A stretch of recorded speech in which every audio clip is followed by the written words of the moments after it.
అనుకున్న పనులు జరగడానికి బ్రహ్మశ్రీ గోరుగుంట్ల సురేష్ బాబు గారిచే వారాహి పాశుపత హోమం ఏమైనా ఉన్నాయా దీని గురించి తెలుసుకునే ప్రయత్నం చేద్దాం. మనతో పాటు ఉన్నారు ప్రముఖ orthopaedic surgeon doctor V Koteswara Prasad గారు. వారితో మాట్లాడదాం. నమస్తే సార్. నమస్తే మహేశ్వరి గారు. సార్, బోన్ క్యాన్సర్ అనగానే భయపడిపోతూ ఉంటారు. ఎందుకనంటే మన శరీర ఆకృతికి ఇలా ఉంది అంటే ఒక మానవ రూపం, దాని వెనకాల బోన్ అన్నది కంపల్సరీ ఇంపార్టెంట్ రోల్. కానీ దానికి బోన్ క్యాన్సర్ వస్తుంది అనేసి అన్నప్పుడు చాలామంది ఏంటంటే మరి బోన్ తీసేస్తారా, బోన్ తీసేస్తే ఎలా, మేము నడవడం కూడా మాకు కష్టమైపోతుంది అనేసి భయపడిపోతూ ఉంటారు. ఫస్ట్ ఆఫ్ ఆల్ మనము ఈ బోన్ క్యాన్సర్ రావడానికి కారణాలు ఏంటో తెలుసుకున్నాను సార్. ముందుగా ఐ డ్రీమ్స్ ప్రేక్షకులకి నమస్కారం. మహేశ్వరి గారు, యాజ్ యూజువల్ మీరు ఎప్పుడు ఇంట్రెస్టింగ్ టాపిక్స్ గురించి మాట్లాడుతూ ఉంటారు. ఈ బోన్ క్యాన్సర్ విషయంకి వస్తే చాలా మటుకు ప్రజల్లో అవగాహన లేకపోవటం అనేది ఒక ఇంపార్టెంట్ ఆస్పెక్ట్ ఇక్కడ. పిల్లల్లో బోన్ క్యాన్సర్ అనేది ఇంకా ఎక్కువ అనేది. ఒకప్పుడు అసలు క్యాన్సర్ సంబంధించిన ఇన్స్టిట్యూట్స్ ఇండియాలో ఒకటో రెండో, టాటా ఇన్స్టిట్యూట్ అని, లేకపోతే చాలా తక్కువ గాంధీ ఇన్స్టిట్యూట్ ఢిల్లీలో ఒకటి రెండు, చాలా తక్కువ ఇన్స్టిట్యూట్స్ ఉండేవి. ఈరోజు ఒక హైదరాబాద్లో మోర్ దాన్ 10-15 క్యాన్సర్ ఇన్స్టిట్యూట్స్, ఇంకా మేబీ ఎక్కువే ఉన్నట్టున్నాయి. సో ఎందుకు క్యాన్సర్ ఇన్స్టిట్యూట్స్ పెరుగుతున్నాయి అని అంటే క్యాన్సర్ పెరుగుతుందని అర్థమా, లేకపోతే క్యాన్సర్ పైన ప్రజల్లో అవగాహన వస్తుందని పెరుగుతున్నాయా అనేది పెద్ద క్వశ్చన్ మార్క్. సో నేను దాని రియాలిటీ చెప్తాను. క్యాన్సర్ అనేది ఎప్పటి నుంచో ఉంది. ఓకే, సో క్యాన్సర్కి సంబంధించిన బాధితులు అనేవాళ్ళు ఆల్మోస్ట్ మన ఇండియాలో ఫస్ట్ కేసెస్ ఈ మోడర్న్ మెడికేషన్ స్టార్ట్ అయిన తర్వాత 1900s అండ్ ఇంకా 1800s నుంచి కూడా డేటా తీసుకుంటే క్యాన్సర్ అనేది ఒక వ్యాధిగా దాన్ని గుర్తించి దానికి సంబంధించిన ఏయో కొన్ని రీసెర్చ్లు, ట్రీట్మెంట్స్ నడుస్తూ ఉండేవి. కానీ ఒకప్పుడు కూడా కాదు, ఒక 20 ఏళ్ల క్రితం కూడా క్యాన్సర్ అంటే వచ్చేస్తే ఓకే అంతే, ఇంకా మంచి క్యాన్సర్ వచ్చిందంటే సినిమాల్లో కూడా ఒక పోర్ట్రే చేసేస్తారు. క్యాన్సర్ రాగానే గడ్డాలు పెంచేసుకుని సాడ్ మ్యూజిక్. సో క్యాన్సర్ అనేది ఒక విధంగా ఏంటంటే అంత డేంజరస్, డెడ్లీ అనేది కాదు. సో క్యాన్సర్లో కూడా తెలుసుకోవాల్సినవి 2-3 రకాలు ఉన్నాయి. అంటే ఆ క్యాన్సర్ దేనికి సంబంధించింది, బోన్కి సంబంధించిందా, లేకపోతే కండలకి సంబంధించిందా, లేకపోతే రక్త నరాలకి సంబంధించి, నరాలకు కూడా క్యాన్సర్ అనేది వస్తుంది. నరాలకి సన్నగా ఉంటాయి, వాటికి కూడా ఎస్. బ్రెయిన్కి సంబంధించిందా, లేకపోతే బ్లడ్కి సంబంధించిందా. సో ఇన్ని రకాల క్యాన్సర్స్ ఉంటాయి. అన్ని క్యాన్సర్స్ కూడా మహమ్మారులు కావు.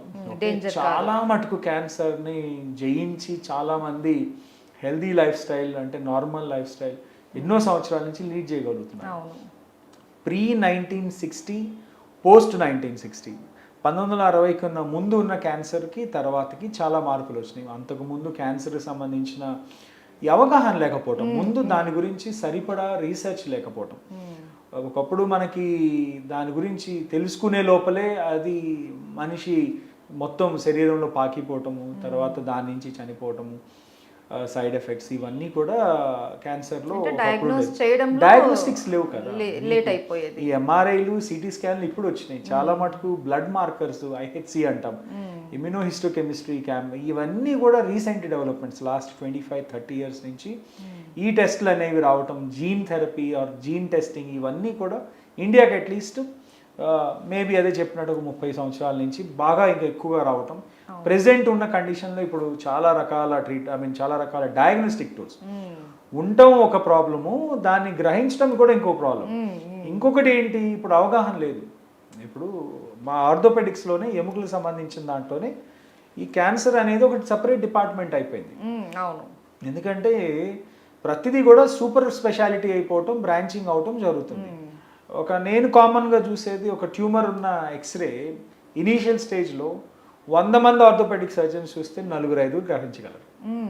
మిగతా 95 మంది కూడా నార్మల్ అనేది రాసేస్తారు. నిన్ననే ఒక పేషెంట్ చూసాను, ఇదే హిస్టరీ. 6 నెలల క్రితం ట్యూమర్ ఉండింది ఎక్స్రేలో. ఒక డాక్టర్ చూసి ఏం లేదు ప్రాబ్లము అని రాసేసారు. వాళ్ళు ఏం లేదు కదా అని. 6 నెలల తర్వాత అది ప్రాబ్లం ఇంకా అలానే ఉంటే ఇది ఫర్దర్ స్కాన్ చేయటం వల్ల పూర్తిగా బ్లో అయిపోయే క్యాన్సర్ అది కంప్లీట్గా శరీరంలో పాకడం జరిగింది. సో అట్లా తెలియకపోవటం చాలా మటుకు ఇనీషియల్గా క్యాన్సర్స్ గ్రహించడం చాలా కష్టం. ఏంటి తెలియకపోతే ఒకటి, సో మూడు రకాల మిస్టేక్స్ అవ్వచ్చు. ఒకటి డాక్టర్ నుంచి మిస్టేక్ అవ్వచ్చు, డాక్టర్ దాన్ని పసిగట్టలేకపోవటం. రెండోది పేషెంట్సే దాన్ని నెగ్లెక్ట్ చేయటం. మూడోది వాళ్ళకి సరౌండింగ్స్లో సరిపడా డయాగ్నోస్టిక్స్ టూల్స్ అవైలబుల్ లేకపోవడం. మనం ఏదో ఒక చిన్న విలేజ్లోనో లేకపోతే ఇంకా మనకి పర్లేదు, ఈ సదరన్ స్టేట్స్లో హెల్త్ కేర్ చాలా బాగుంటుంది. నార్థర్న్ సైడ్ వెళ్తే హెల్త్ కేర్ అనేది చాలా అంటే తక్కువ. యూపీ, బీహార్ ఇటు సైడ్ అన్నీ కూడా కొన్ని విలేజెస్లో, వెస్ట్ బెంగాల్ సైడ్ కొన్ని విలేజెస్లో వాళ్ళు అసలు ఆ ప్రాబ్లం గురించి తెలుసుకోరు. ముందు తెలుసుకున్నా ఎవరైనా చెప్పి డాక్టర్ ఏదైనా మందులు ఇచ్చి లేకపోతే ఇంకేదైనా టెస్ట్ చేయించండి అంటే ఇది దొరకవు. ఇప్పుడు పెట్ సిటీనే హైదరాబాద్లో ఒక మేబీ 10 ఉండొచ్చు. ఎందుకంటే కాస్ట్ ఆఫ్ ది ఎక్విప్మెంట్, ఇంకొక ఎక్విప్మెంట్ 20-30 కోట్లు ఉంటుంది. అలాగే ఆ డెడికేటెడ్ సెంటర్స్లో వాటి గురించి అవగాహన ఉంటుంది కాబట్టి వాళ్ళు దాన్ని రీసెర్చ్ చేస్తున్నారు కాబట్టి కాన్స్టెంట్గా, సో అది గ్రహించడం ఈజీ అవుతుంది. సో ఈ 3 కూడా కారణాలు. సో కాబట్టి ఇప్పుడు ఎవరికైనా క్యాన్సర్ సంబంధించిన క్యాన్సరే వచ్చింది అనుకుందాం, ఎక్కడో విలేజ్లో ఉంటారు వాళ్ళు, సగం ట్రీట్మెంట్ ఏంటి మందుల షాపుల్లోనే మందులు వేసుకుని ఆ నొప్పి ఈ నొప్పి అని తీసుకుంటారు. 1 నెల 2 నెలలు అయిపోతాయి, అది తగ్గదు. ఆ తర్వాత ఏదో హాస్పిటల్కి వెళ్తారు లోకల్, అక్కడ వాళ్ళు కూడా ఏదో చిన్న లోకల్ ట్రీట్మెంట్కి ఏదో స్టార్ట్ చేస్తారు. అవి కొన్ని రోజులు నడుస్తాయి, ఈ పూటేమో 3-4 నెలలుగా అయిపోతాయి. ఒక క్యాన్సర్ వచ్చిన ఇన్సిడెంట్స్ దగ్గర నుంచి 4 నెలల వ్యవధి పోయింది అని అంటే ఆటోమేటిక్గా దాని స్టేజింగ్ అనేది 1లో ఉండేది 3కి 4కి వెళ్ళిపోతుంది. 4 అనేది మోస్ట్ డేంజరస్ సిచ్యువేషన్. అంటే రకరకాల క్లాసిఫికేషన్స్ ఉన్నాయి, ప్రజలకు అర్థమయ్యేట్టు నార్మల్ ఒక చిన్న గ్రేడింగ్, ఒక ఎగ్జాంపుల్లా చెప్తాను. 1, 2, 3, 4 గ్రేడ్స్ అని అనుకుందాం ఎగ్జాంపుల్గా. ఈ 4వ గ్రేడ్లోకి వచ్చింది అని అంటే ఈ రోగం అనేది శరీరంలో మొత్తం పాకేసిన స్టేజ్, మెటాస్టాటిక్ స్టేజ్ అంటారు. సో కాబట్టి ఈ రోగాన్ని ముందు తెలుసుకోవటం చాలా చాలా ఇంపార్టెంట్. ఒక ఒపీనియన్ కాకపోతే 2, ఏ క్యాన్సరు కూడా ముందు చాలా చిన్న చిన్న సిమ్టమ్స్తోనే స్టార్ట్ అవుతుంది. ఈ సిమ్టమ్స్ అనేవి జనరల్గా తగ్గవు, ఎటువంటి మందులు వేసుకున్నా తగ్గవు. బాడీ వీక్ అయిపోతుంది, బాడీ కొంచెం సి మనతో మాట్లాడగలిగేది బెస్ట్ ఫ్రెండ్ అయినా మన బాడీనే. ప్రతి ప్రాబ్లమ్ని అది మనకే చెప్తుంది. ఫస్ట్ జ్వరం వస్తే ఓళ్ళు వేడెక్కటము, కాఫ్ వస్తే కాఫ్ రావటము, హెడేక్ వస్తే హెడ్, ఇవన్నీ కూడా body is talking to you, మీకు చెప్తుంది ఇది నాకు ఈ ప్రాబ్లం ఉంది, అంతే కదా. కాన్స్టెంట్గా మనం మాట్లాడుకుంటున్నాం. కాబట్టి ఇది ముందు తెలుసుకున్న వెంటనే ఏదైనా ప్రాబ్లం ఉంది అంటే అది తగ్గని పక్షంలో వారం కన్నా 2 వారాలు కన్నా మ్యాక్సిమం 1 వారం 2 వారాల్లో అది ఆ ప్రాబ్లం తగ్గట్లేదు అని అంటే వెంటనే దానికి సంబంధించిన ఎక్స్పర్టైజ్కి వెళ్ళటము, అవసరం ఉంటే దానికి సంబంధించిన స్క్రీనింగ్ టెస్ట్లు ఉంటాయి, మరీ అంత ఖరీదేం కాదు. స్క్రీనింగ్ టెస్టులు చేయించుకుంటే ముందు బయటపడుతుంది.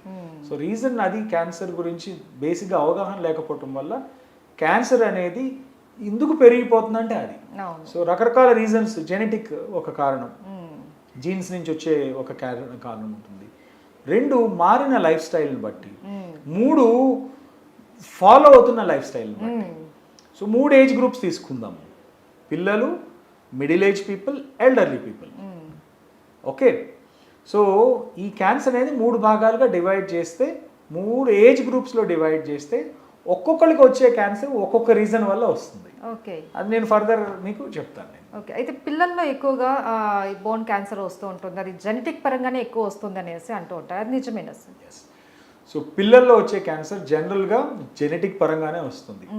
రీజన్ ఏంటంటే పిల్లలకి లైఫ్ స్టైల్ వల్ల వచ్చే క్యాన్సర్స్ ఉండవు. ఎందుకంటే వాళ్ళు స్మోక్ చేయరు, డ్రింక్ చేయరు, లేకపోతే నాన్ వెజ్ కానీ వాట్ ఎవర్ రకరకాల ఎక్స్పోజర్ ఉండదు. కాబట్టి పెద్దవాళ్ళకు ఉన్నంత బ్యాడ్ లైఫ్ స్టైల్ పిల్లలకు ఉండదు జనరల్గా. ఎందుకంటే మన ఇళ్లలో పిల్లలు అనగానే వాళ్ళ అర్థంలా చూసుకుంటాం, వాళ్ళకి అన్ని టైంకి మంచి ఆహారం పెట్టడం, ఇవన్నీ చేయటం కూడా చేస్తూ ఉంటాం. సో జనరల్గా పిల్లల్లో వచ్చే క్యాన్సర్స్ జన్యుపరంగా జెనెటిక్గా వచ్చిన క్యాన్సర్సే ఎక్కువ ఉంటాయి. ఈ జెనెటిక్ క్యాన్సర్స్ అనేవి అన్ఫార్చునేట్లీ మెజారిటీ పిల్లల్లో వచ్చే క్యాన్సర్స్ చాలా చాలా చాలా అగ్రెసివ్. అందరూ ఒకటి చాలా ఇంపార్టెంట్, నేను చాలా మీటింగ్ అని చాలా డిస్కషన్స్ కూడా చెప్పాను, పిల్లల్లో వచ్చే ఎటువంటి చిన్న ప్రాబ్లం అయినా 1 వారం తర్వాత 10 రోజుల తర్వాత కూడా తగ్గట్లేదంటే అస్సలు నెగ్లెక్ట్ చేయొద్దు. వెంటనే అసలు ఆ ప్రాబ్లం ఏంటనేది తెలుసుకునే, ఒకళ్ళు కాకపోతే ఇద్దరు కాకపోతే 3 4-5 డిపార్ట్మెంట్స్. ఇప్పుడు ఆర్థోపెడిక్ సర్జన్ కనుగొనలేకపోతే క్యాన్సర్ డాక్టర్ కనుగొనలేకపోతే ఇంకొక డాక్టర్, పీడియాట్రిక్ డాక్టర్, ఎండోక్రైనాలజిస్ట్, ఇలా ఒక 4-5 డాక్టర్ల దగ్గర వెళ్ళి చూడటంలో తప్పులేదు. పిల్లల్లో వచ్చే క్యాన్సర్ అవేంటి అంటే చాలా అగ్రెసివ్ ఉంటాయి, ఎందుకంటే ప్రాణాంతకమైన ట్యూమర్స్ అన్ని పిల్లల్లోనే వస్తాయి. మరి అదేంటో సృష్టి పెద్దవాళ్ళకి వస్తే కొద్దిగా టైం లైన్ ఉంటుంది, పిల్లల్లో మరి అన్ఫార్చునేట్లీ పిల్లల్లో వచ్చే బోన్ క్యాన్సర్స్ ఏమైతే ఉంటాయో చాలా మటుకు ప్రాణాంతకం ఉంటుంది. వాటిల్లో ఒకటి మోస్ట్ ఇంపార్టెంట్ ఆస్టియోసార్కోమా అని ఒక బోన్ క్యాన్సర్ ఉంది. అది వచ్చిన 4 ఏళ్లలో పిల్లలు మన చేతిలో ఉండరు, అంత డేంజరస్ ఉంటుంది. ఏంటి సార్ దాని సింటమ్స్ ఏంటి? సింటమ్స్ అదే బోన్ ఒకటి. పిల్లలు జనరల్గా నాకు వచ్చిన ఓపీడీస్లో పిల్లలు జనరల్గా పేరెంట్స్ చెప్తారు, సార్ ఆడుకున్నప్పుడు కొంచెం నొప్పి వచ్చిందని అన్నాడు, అయితే మేము వెంటనే హాస్పిటల్ తీసుకెళ్ళాం, ఎక్స్రే తీస్తాం, ఎక్స్రే బాగానే ఉందన్నారు, మందు ఇచ్చారు, 15 రోజులు అయిపోయింది, అసలు ఇంకా ఏం తగ్గలేదు, మరి ఇంకా నొప్పి అంటున్నాడు అని వస్తారు 90% పీపుల్. లేదంటే ఆడుతున్నాడు డాక్టర్ గారు, పడిపోయాడు, ఏదో చిన్న దెబ్బే కదా అని మందు వేసాం, వాళ్ళు నెల అయిపోయింది, మాకు ఇంకా ఏం తగ్గలేదు అని వస్తారు. టిపికల్గా పెయిన్ అనేది ఎక్కడో చోట అది స్టార్ట్ అవుతుంది. ఏ జాయింట్లో ఉన్నా స్టార్ట్ అవ్వచ్చు, కాళ్ళలో జాయింట్, మోకాళ్ళలో స్టార్ట్ అవ్వచ్చు, హిప్ జోన్లో స్టార్ట్ అవ్వచ్చు, భుజాలలో స్టార్ట్ అవ్వచ్చు, చేతుల్లో స్టార్ట్ అవ్వచ్చు. ఇవి ముందు స్టార్టింగ్ స్టేజ్లో ఉన్నప్పుడు సిమ్టమ్స్ నొప్పి, పెయిన్. ఈ పెయిన్ అనేది పెయిన్ కిల్లర్స్ వేస్తే కొంత మటుకు తగ్గుతుంది, కానీ మళ్ళీ వెంటనే వస్తుంది. జనరల్గా ఏమన్నా దెబ్బలు తగిలినప్పుడు కానీ లేకపోతే చిన్న చిన్న ఇష్యూస్ అయినప్పుడు ఏదైతే పెయిన్ వస్తుందో 1 వారంలో 2 వారాల్లో మ్యాక్సిమం రికవర్ అయిపోతుంది పిల్లల్లో ఎస్పెషల్లీ. బట్ వేరాస్ ఈ క్యాన్సర్స్ కానీ ట్యూమర్స్ అంటాం కానీ వీటిని కనుక వస్తే ఇవి 2 వారాల్లో మనం మెడిసిన్ వాడినా తగ్గవు, ఆ సిమ్టమ్స్ కంటిన్యూ అవుతూనే ఉంటాయి, లేదంటే పెరుగుతూ ఉంటాయి. అది ఫస్ట్ సైన్, ట్రిగ్గర్. 15 సంవత్సరాల లోపల ఉన్న వాళ్ళకి, 15 కాదు 20 సంవత్సరాల లోపల, 5 సంవత్సరాల నుంచి 20 సంవత్సరాల లోపల ఉన్న పిల్లలు ఎస్పెషల్లీ గ్రోయింగ్ పిల్లలు ఎవరైతే ఉంటారో వాళ్ళల్లో ఎటువంటి పెయిన్, ఏ ఇన్సిడెంట్ లేకుండా పెయిన్స్ వస్తే మాత్రం అస్సలు నెగ్లెక్ట్ చేయొద్దు, అస్సలు నెగ్లెక్ట్ చేయొద్దు. ఓకే. అయితే సార్ నాకు ఒక్క డౌట్, ఇప్పుడు బోన్ క్యాన్సర్ అంటే ఒక దగ్గర వస్తే బోన్ మన బాడీ మొత్తం క్యాన్సర్ ఉంటుందా, లేకపోతే బోన్ లేదని పర్టికులర్గా ఒక్క పార్ట్లో మాత్రమే వచ్చే అవకాశం ఉంటుందా? సో క్యాన్సర్ అనేది ఒక విధంగా బాడీలో స్ప్రెడ్ అయ్యేదాన్నే క్యాన్సర్ అంటారు. క్యాన్సర్లా స్ప్రెడ్ అవుతుందంటే క్యాన్సర్ అనేది ఒక చోట నుంచి ఇంకొక దానికి వెళ్ళటమే దాని గుణం. బోన్ ట్యూమర్స్లో కూడా అవి ఎక్కడైతే స్టార్ట్ అవుతాయో అక్కడ ఉన్నంత మటుకు ప్రాబ్లం లేదు, అవి అక్కడే ఉండిపోతాయి. ఎప్పుడైతే మనం దాని ట్రీట్మెంట్ సరిగ్గా తీసుకోపోతామో అవి పెరిగి పెద్దవి అయిపోయి ఆ వూండ్ అనేది ఎక్స్పోజ్ అయిపోయి పక్కన టిష్యూలోకి వస్తుంది. బోన్ అనేది ఒక క్లోజ్డ్ స్పేస్. ఈ క్లోజ్డ్ స్పేస్లో నుంచి బోను పక్కకి రావడానికి ఈ బోన్ అనేది బ్రేక్ అవ్వాలి. అది బ్రేక్ అయినప్పుడు అది పక్కన టిష్యూలోకి వచ్చి అంటుకొని అక్కడి నుంచి బ్లడ్ స్ట్రీమ్లోకి ఎంటర్ అవుతుంది. ఒక్కసారి అది బయటకు వచ్చేసిందంటే దాన్ని ఆపటానికి ఎవరి దగ్గర ఇది లేదు. కానీ చాలా డేంజర్ కదండి, చాలా ఫాస్ట్గా.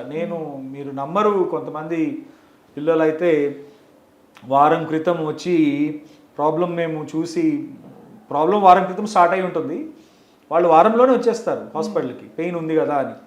చూసిన వెంటనే మాకు డౌట్ వస్తుంది, డౌట్ వచ్చిన వెంటనే స్కాన్ తీపిస్తాం, తీయించి ఇది దాంట్లో తెలిసిపోతుంది. చెప్తాం, అమ్మా మీరు ఇది ట్రీట్మెంట్ అంటే ముందు వాళ్ళు నమ్మరు. ఈ లోపల ఏం చేస్తారు, ఎక్కడికో నాటు వైద్యాలని, లేకపోతే ఆ వైద్యం అని, ఈ వైద్యం అని, ఇంకో వైద్యం అని ఇంకొక 1 వీక్ వేస్ట్ చేస్తారు.